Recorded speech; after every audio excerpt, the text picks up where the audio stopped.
look forward, fellas, look forward and just say what it is, because it's the most popular bill ever signed in the history of our country. Whether you're military or anybody else, this is the most popular bill ever signed.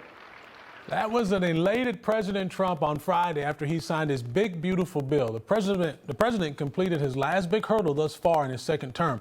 Now, this bill will give tax cuts to the middle-class America and empower American businesses as well as manufacturers and support our workers. Joining us now for more is chairman of the Fort Bend County Republican Party and founder of GOPUSA.com, Bobby Eberle. Good afternoon, Bobby. How are you?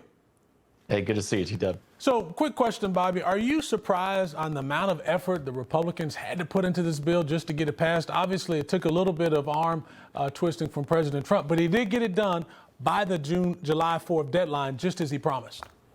Yeah, he sure did. I'm not surprised, and I think it was a good thing because, you know, when Trump came into office and he brought Elon with him and they created Doge, people were really aware of, you know, looking for waste, fraud, and abuse. How can we cut spending? And I think a lot of the legislators, both on the House and Senate side, really brought that to the forefront. What can we do to cut spending, reduce the deficit, reduce our debt? So that was always in there as part of the discussions. And I think when you butted heads during these negotiations in both chambers, that's where it came down to. So I think what you're seeing now, the result of it was just the negotiations paid off. Trump put his foot down and really put his reputation at risk and delivered. And it just shows that this agenda is alive and well. America first.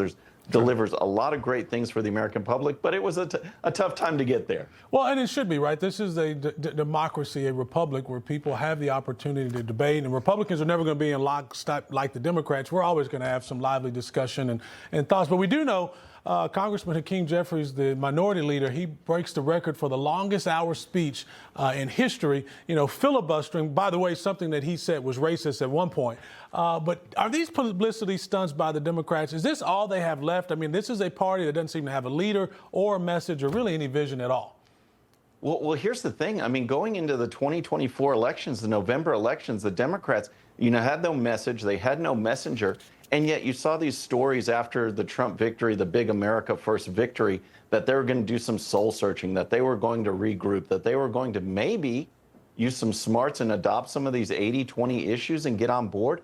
And every step of the way, they haven't done it. And, you know, you want to talk about being hijacked by the far left.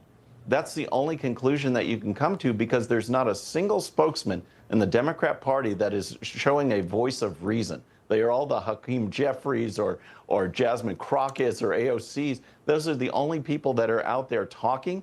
You got governors like Newsom and who are just as bad. And so, yeah, it seems like they are devoid of any kind of policy. They are beholden to the far left, and the only thing they advance are these fringe ideas that the American people have clearly rejected. Well, let's be clear. They do stand for some things, right? They stand for, you know, boys and women, you know, men and women's sports. They stand for, you know, drag time, you know, story hour, and they stand for illegal aliens. Open borders. But other than that, there's nothing left. But the question I have for you, Bobby, I mean, what does this bill do for President Trump's legacy? My concern is we've gotten everything done already. Where do Republicans go from here? They've already secured the border. They're providing, you know, the largest tax cuts for the middle class in American history.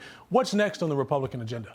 Well, see, yeah, there's always going to be challenges. I like how you phrased that, though, because when I first got involved in politics, we had the contract with America, and I thought, I was new to it, and I thought, man, we're going to solve all the problems. What are we going to do? There's always going to be problems. There's always going to be things to address, but this is a legacy builder.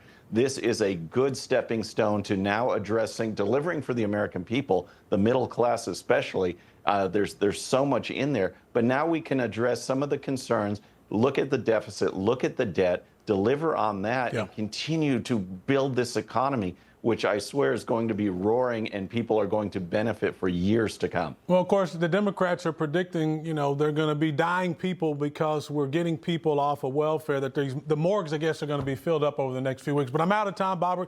You're always welcome to come back, and look forward to visiting with you again. Bobby Eberle, thank you so much. Thanks a lot.